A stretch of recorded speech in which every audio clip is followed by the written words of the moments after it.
Assalamualaikum warahmatullahi wabarakatuh. Adik-adik, saya akan menjelaskan tentang MBS ya. Jadi MBS itu panjangannya adalah manajemen berbasis sekolah, atau Inggrisnya itu biasanya disebutkan school based management ya. Jadi seperti apa sebenarnya manajemen berbasis sekolah itu ya. Jadi intinya daripada program ini adalah sebenarnya sekolah itu merupakan sebagai pusat ya, atau dalam kaitannya dengan pengelolaan atau manajemennya itu diserahkan penuhnya ke sekolah. Diserahkan sepenuhnya ke sekolah. Jadi sekolah yang memiliki wewenang penuh untuk mengatur segala sesuatunya. Ya, segala sesuatunya, baik keuangan, kemudian kurikulumnya dan sebagainya. Tetapi namun di suatu negara itu tentu kurikulumnya adalah ada standarnya, standar nasionalnya. Tetapi pengembangannya itu yang sepenuhnya diberikan ke sekolah dalam proses pengembangannya. Makanya kalau adik-adik lihat bahwa di sekolah yang satu dengan sekolah yang lain tentu dalam pengembangan kurikulumnya itu berbeda. Misalnya sama-sama dia SMA, tetapi yang satunya itu berasrama, yang satunya tidak. Ya. Yang satunya biasa pulangnya sampai jam berapa ya, lebih cepat pulang. Yang satunya biasa agak lebih lama lagi. Nah, itu ya. Jadi itu dari segi kurikulum. Dari segi hal-hal yang lain, misalnya keuangan. Ya, keuangan biasanya tergantung dari sekolahnya. Ada yang swasta, ada yang negeri, ya kan. Kemudian ada sumber anggarannya dari mana, yaitu biasanya diserahkan ke sekolah dalam pengelolaannya. Namun harus mengacu kepada ketentuan perundang-undangan yang berlaku di negara ya, kita Indonesia. Jadi kalau ada hal-hal yang tidak sesuai aturan, maka itu tidak diperkenankan gitu ya. Jadi ada beberapa hal, ada istilahnya batasan ya, atau intervensi terkait aturan, karena jangan sampai melanggar aturan dalam penggunaan keuangan. Tetapi sepenuhnya diserahkan. Jadi kebutuhannya yang mana yang harus dipenuhi itu sekolah yang mengatur gitu ya. Kemudian dari segi tenaganya ya, tenaganya juga biasanya dibebankan tenaga kependidikan ya, sumber dayanya ya, sumber daya manusianya itu diatur sekolah yang menentukan yang mana yang masih kurang dan sebagainya ya. Namun dalam penentuan juga biasanya sekolah diberikan kewenangan untuk menambah tenaga kependidikan kalau masih kurang ya, baik melalui pengangkatan kepala sekolah, SK kepala sekolah, ataupun pengusulan ya. Nah, tapi dalam hal pemberian upah misalnya itu kadang ada yang sudah PNS ya, ada yang kontrak. Nah, kontraknya itu yang mana, atau honor ya, apakah SK kepala sekolah, gubernur, ataupun SK kementerian misalnya ya, diangkat di sekolah tersebut. Ya, kalau kepala sekolah berarti kan anggarannya berasal dari dana sekolah ya, mungkin dari sumber yang mana gitu, apakah sumbangan pendidikan atau apa gitu ya, atau dari komite dan sebagainya. Nah, tapi ada juga yang PNS, berarti sumber keuangannya atau gajinya untuk SDM itu adalah dari negara gitu. Nah, termasuk dari segi penerimaan peserta didik itu juga diberikan kewenangan kepada sekolah. Itu mestinya ya dalam program MBS. Tapi namun di dalam prosesnya ada beberapa ketentuan yang harus atau yang dilakukan pemerintah untuk istilahnya apa ya, untuk kewenangan tersebut istilahnya dikontrol ya, dikontrol oleh pemerintah. Di mana kalau misalnya di sekolah itu misalnya menerapkan menerapkan cara merekrut peserta didik ya, misalnya lagi dites ya, kemudian lagi disuruh ngaji, lagi disuruh suruh ya menghafal tertentu ya, atau materi tertentu dan sebagainya. Ya, itu diserahkan juga ke sekolah, tapi ada beberapa sekolah yang memang tidak bisa menerapkan hal itu. Ya, misalnya, misalnya gini, ya, misalnya di pemerintah itu menerapkan adanya zonasi. Nah, zonasi itu bahwa yang bisa masuk wilayah situ adalah hanya dari daerah situ gitu. Jadi tidak bisa keluar dari wilayah tersebut ya. Misalnya dari kabupaten nggak bisa ke kota, dari kota nggak bisa ke kabupaten dan sebagainya. Ya, itu memang ada kebijakan-kebijakan itu yang diatur oleh pemerintah ya terkait dengan ya pemerataan tentunya. Ya, jadi tidak bisa sekolah ya, tapi ada juga sekolah yang menerapkan misalnya sudah tingkat atas gitu.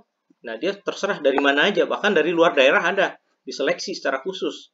Ya, misalnya dia harus kalau yang di misalnya dia sekolah agama misalnya, dia harus bisa menghafal sekian surat misalnya atau sekian juz atau apa gitu. Jadi ada syaratnya. Jadi itulah ketentuan-ketentuan yang memang juga harus dipatuhi oleh sekolah terkait dengan adanya aturan-aturan, misalnya ada zonasi, ada apa namanya pembatasan-pembatasan terkait dengan penerimaan siswa baru. Nah itu.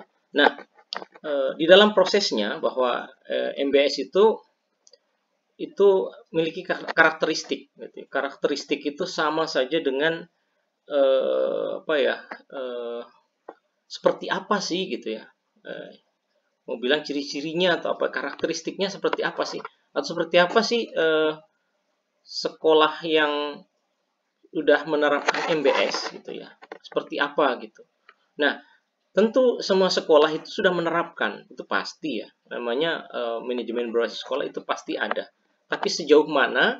Nah, itu kita lihat karakteristiknya. Apakah semua komponen di dalam MBS itu sudah terpenuhi gitu ya. Misalnya gini, ada sekolah yang memang memiliki kerjasama sangat baik antara warga sekolah dengan masyarakat. Masyarakatnya membantu atau memberikan support baik anggaran misalnya kepada sekolah untuk lebih maju. Nah, apakah seperti itu? Gitu. Nah, atau sekolah itu hanya mengandalkan misalnya anggaran yang diberikan pemerintah. Nah, itu kalau misalnya anggaran pemerintah berarti dari segi itu belum maksimal ya. Gitu. Misalnya kegiatan pembelajarannya sangat tinggi gitu. Nanti sebentar kita akan bahas ya. Terus tidak transparan. Nah, berarti itu di bagian situ dia tidak menggambarkan adanya karakteristik MBS yang maksimal gitu ya. Nah, di dalam karakteristik MBS itu ada, ini sama dengan sistem komputer ya. Dia ada input the phase, baru proses, baru output the phase. Nah, ini dalam sebuah proses pendidikan atau di sekolah itu tentu ada input, kemudian ada prosesnya, kemudian ada outputnya. Ya, jadi sebuah perusahaan juga sama, ya, input, kemudian proses, kemudian outputnya. Nah, kita lihat ini adalah ditinjau dari segi input. Kalau misalnya karakteristik MBS itu dinilai bagus ya. Misalnya gini, inputnya itu pertama memiliki kebijakan, tujuan, sasaran mutu yang jelas. Nah, jadi kalau SD, apa sih kebijakannya, tujuannya apa, kemudian sasaran mutunya apa. Nah, kalau SD kan mereka masuk, misalnya sudah dari TK. Apa sih, ini terkait visi misi ya, sekolah itu. Ya, sekolah itu visi misinya apa gitu. Ya, begitu SMP apa. SD, antara SD A dengan SD B, SD yang C, itu pasti berbeda. Ya, berbeda. Visinya apa gitu. Ya, tentu visinya kan mengacu kepada visi Kementerian Pendidikan tentunya ya. Nah, tetapi turunannya ke visi SD itu apa di situ ya. Begitu juga di sebuah proses itu seperti itu. Jadi tujuannya apa sih dengan adanya SD itu gitu, ya. Mutunya seperti apa nanti yang diharapkan gitu. Apakah hanya sebatas lulus saja, sebatas bisa membaca? Apakah mutunya itu nanti sampai prestasinya kemana ya, atau setelah lulus kemana gitu, atau seperti apa nanti lulusannya ya.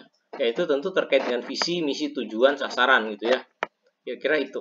Jadi sudah ada gambaran bahwa ini SD ini nanti kalau sudah lulus siswanya begini gitu, ya. Ya, itu kalau kita lihat bahwa memiliki kebijakan, tujuan, sasaran, mutu yang jelas. Ya, ini mungkin visi, misi, tujuan, sasaran, ya. Seperti itu ya, ada visi, ada misinya gitu. Paling tidak itu ya, sudah tahu arahnya kemana gitu ya. Kemudian sumber dayanya tersedia dan siap. Ini sumber daya dua, sumber daya alam, ya, sumber daya berupa fasilitas ya. Kemudian sumber daya berupa orang-orang yang ada di dalam ya. Ya, jadi seperti apa sumber dayanya sih gitu ya. Kalau dia tersedia dan siap, maka itu inputnya. Jadi selain tadi tujuan, kebijakan ya, termasuk di dalam visi misi, tujuan, sasaran, dan mutunya seperti apa, nanti lulusannya apa, juga harus tersedia. Ya, guru-gurunya harus tersedia dan siap, bukan hanya tersedia, tapi siap. Ya, siap ini dalam tanda kutip ya, tersedia dan siap ini ya, artinya dia guru-gurunya mampu membawa siswa ini ya, memiliki kompetensi lah sesuai dengan bidangnya gitu ya. Nanti apa saja dia memahami itu. Nah, kemudian ini kompeten dan berdedikasi tinggi. Nah ini, jadi tersedia dan siap, dia memiliki kompeten ya. Jadi 2-3 tadi, tiganya sudah saya jelaskan duluan. Jadi adanya itu dan siap, kemudian ada kompetensinya, ya. Kemudian berdedikasi tinggi. Ya, kalau berdedikasi tinggi ini ya terkait dengan ya pokoknya harus bisa gitu ya, harus bisa. Kemudian harus mampu, harus anak-anak harus begini gitu ya.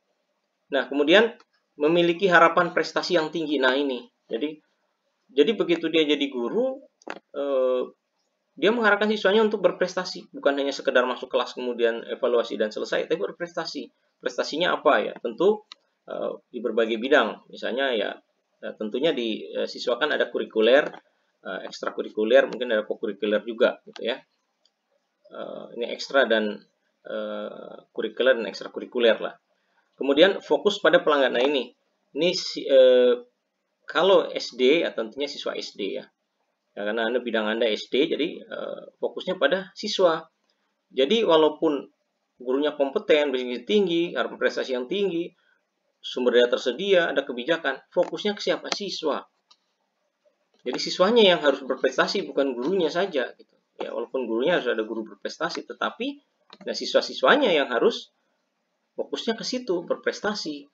Ya, ada yang tidak bisa membaca, maka dia harus segera bisa. Ada yang tidak memahami materi, harus bisa. Nah, kemudian yang terakhir adalah input manajemen. Ya, input manajemen itu terkait dengan bagaimana prosesnya. Ya, prosesnya di dalam itu dari segi manajemennya, ya, pengelolaannya. Ya, jadi pengelolaannya harus ya, tentu di dalam proses itu kan namanya manajemen kan ada perencanaan, ada pelaksanaan, ada ya ada controlling ya, atau pengawasan, ya, kemudian ada evaluasinya, mungkin ada juga tindak lanjutnya, ya. Jadi terserah mau ambil fungsi manajemen yang mana ya, tapi yang jelas itulah sebuah prosesnya, ya. Ada perencanaannya seperti apa, pelaksanaannya, ada mungkin pengawasannya seperti apa untuk menjamin mutunya, kemudian ada evaluasinya ya, atau ada evaluasinya dan tindak lanjut daripada proses itu. Nah, tadi input ya, jadi inputnya tadi sudah beberapa yang disampaikan, ada tujuan visi misi dan sebagainya itu ya, kebijakan, ada sumber dayanya siap, kemudian sumber dayanya kompeten, dia punya pemikiran ya terhadap mutu ya, pokoknya prestasi gitu ya. Prestasi gitu. Nah, fokusnya pada siswa, kemudian ada proses manajemen yang baik ya. Nah, ini prosesnya. Ya, setelah itu ada ya. Jadi sumber dayanya ada, jangan tidak ada ruangannya, tidak ada alat labnya.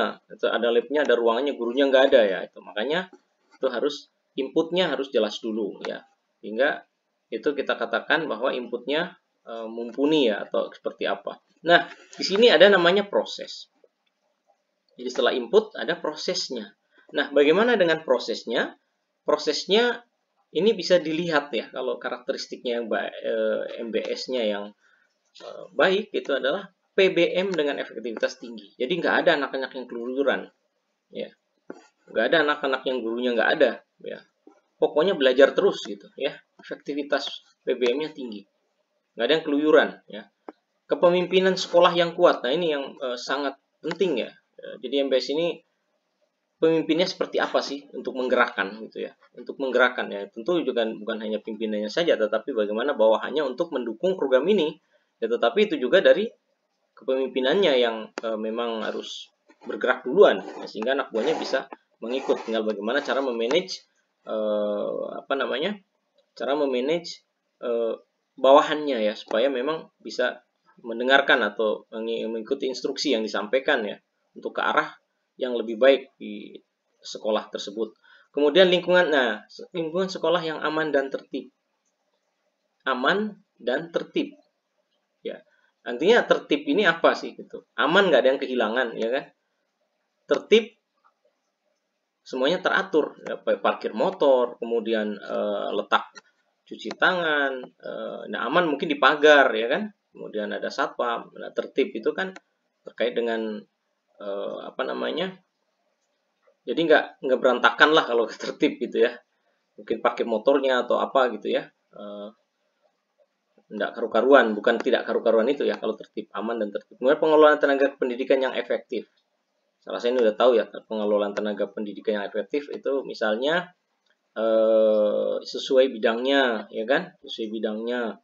Jangan guru agama ngajar bahasa Inggris, guru matematika ngajar agama, guru agama ngajar matematika, itu nggak efektif itu ya. Jadi sesuai bidangnya ya. Kalau memang di SD ya berarti guru SD yang akan di situ ya. Kecuali kalau guru penjas misalnya guru agama ya, itu kan memang ada guru bidang studi. Nah, itu sesuai bidangnya ya. Kemudian sekolah memiliki budaya mutu. Nah, ini ya. Apakah memiliki budaya mutu enggak?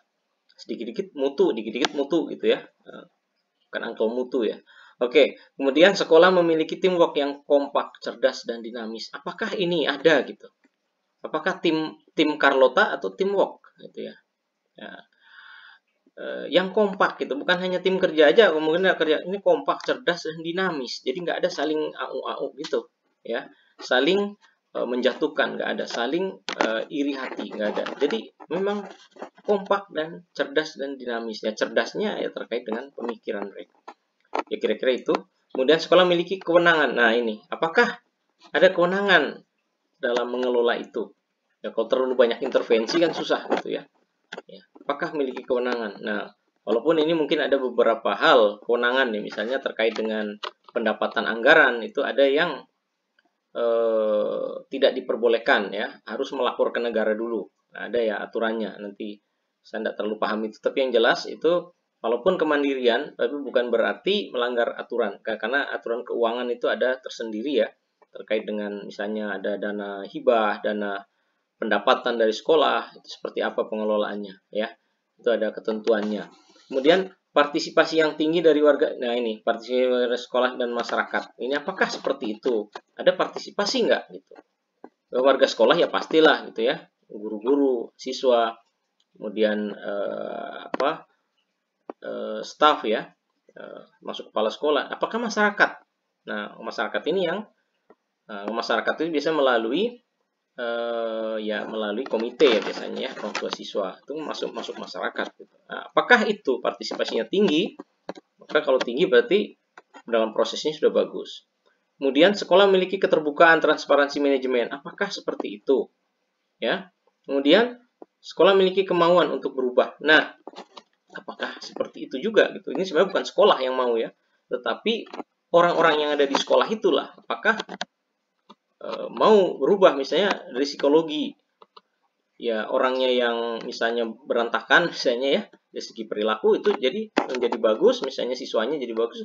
Dari segi fisiknya adalah bangunan-bangunannya bisa diperbaiki atau apa gitu. Apakah punya pemikiran itulah, pemikirannya aja dulu ya, kemauannya ini kan belum dilaksanakan. Tapi kalau kemauannya ada itu pasti seperti itu, ingin maju terus gitu kan. Nah, kemudian sekolah melakukan evaluasi dan perbaikan secara berkelanjutan. Apakah itu dilakukan? Nah, apakah itu dilakukan? Oh, kita tahun ini dapat 2 medali emas. Ya, kita pertahankan atau bahkan kita akan menambah medali tersebut, misalnya melalui olimpiade apa gitu. Nah, itu apakah itu ya? Ya, ada evaluasinya. Ya, nah evaluasinya gue bisa berarti, oh ini tahun ini kita nggak ikut olimpiade. Oh, kendalanya apa ya, untuk tahun depan kita harus ikut. Nah, itu berarti ada perbaikan, ada evaluasinya ya, atau banyak yang anak-anak tidak naik kelas apa seperti apa. Nah, itu evaluasinya seperti apa? Apakah itu dilakukan? Kemudian sekolah responsif dan antisipatif terhadap kebutuhan.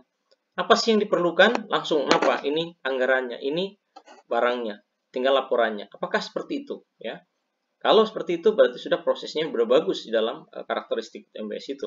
Kemudian memiliki komunikasi. Nah, ini komunikasi yang baik. Ya, komunikasi yang baik itu luas cakupannya adik-adik, baik internal atau eksternal ya.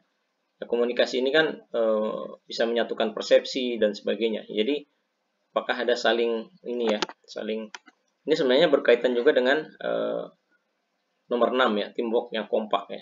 Tapi di situ komunikasinya bukan hanya teamwork itu, tapi ke semua pihak ya, baik orang tua, dinas dan sebagainya, dan pihak luar, pihak dalam lah intinya. Kemudian sekolah memiliki akuntabilitas. Nah, ini ada akuntabel ya.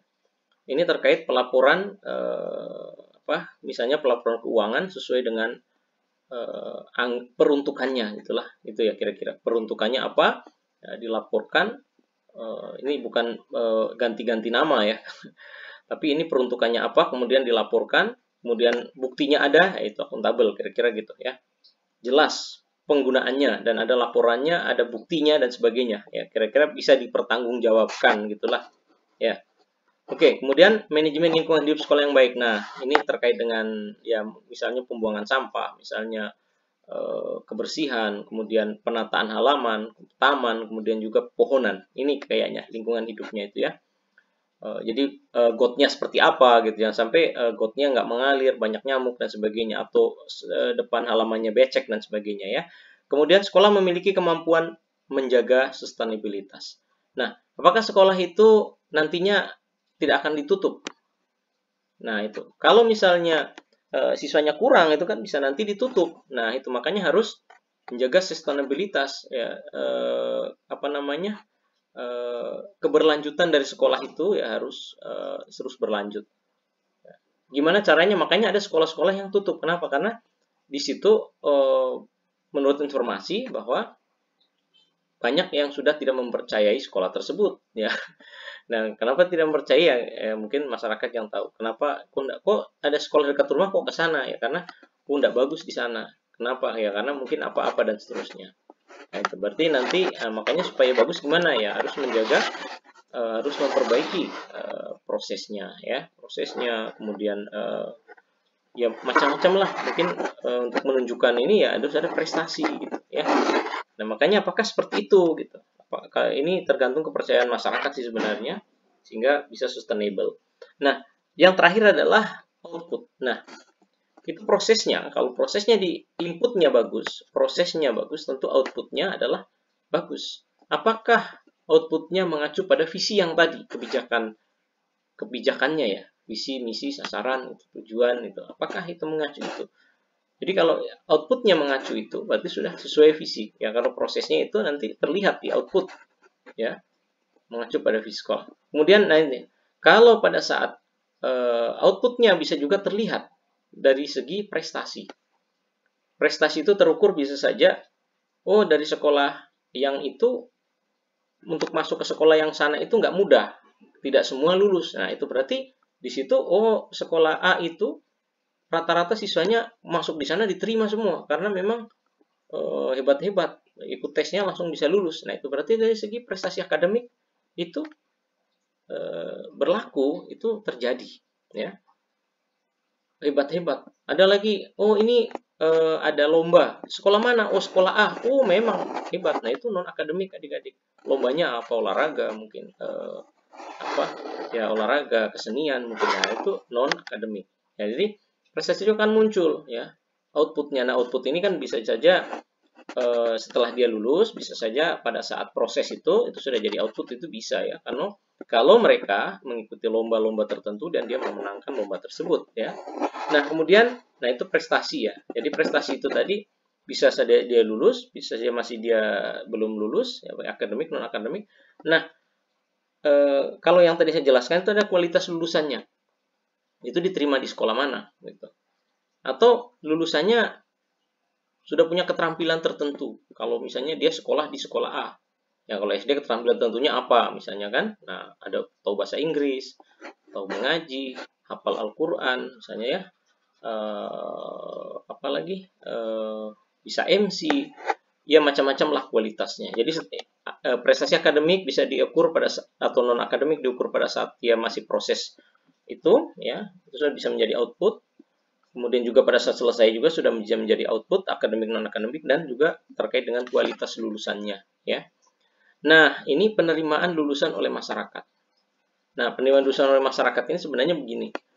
Masyarakat itu tahu SD mana misalnya, atau sekolah mana yang memiliki kualitas bagus, outputnya bagus, maka dia akan memasukkan anak-anaknya ke dalam sekolah tersebut. Nah, itu. Berarti sehingga disitulah diterimalah lulusannya itu, walaupun bukan anaknya lulus, tapi dapat informasi bahwa di situ bagus, berarti kemudian anak-anak mereka dimasukkan ke SD tersebut, maka itu dinilai oleh masyarakat bahwa memiliki istilahnya lulusannya diterima oleh masyarakat gitu ya, diakui lah gitu ya, minimal diakui masyarakat, oh memang hebat di sana, itu ada penerimaan itu. Kira-kira itu adik-adik untuk karakteristik MBS. Sebelumnya juga saya sudah jelaskan sedikit seperti apa itu MBS ya, adanya kewenangan penuh ya dari pihak sekolah dalam mengelola manajemen sekolah, itu intinya ya. Walaupun di beberapa hal itu adanya peraturan-peraturan pemerintah yang membatasi itu karena agar tidak melanggar hukum ataupun tidak bertentangan dengan norma-norma hukum yang ada di negara kita, sehingga memang perlu dibatasi. Kemudian dari segi kurikulum ya tentu ada batasan, sehingga itu kurikulumnya adalah standar adik-adik, tapi bisa melampaui itu ya. Jadi standarnya itu loh, dia harus tercapai standar kurikulum nasional. Tapi nanti silahkan melebihi sedikit dari standar itu nggak masalah di dalam prosesnya. Tapi jangan kurang dari standar. Itu aja adik-adik, demikian. Billahi taufiq wal hidayah. Assalamualaikum warahmatullahi wabarakatuh.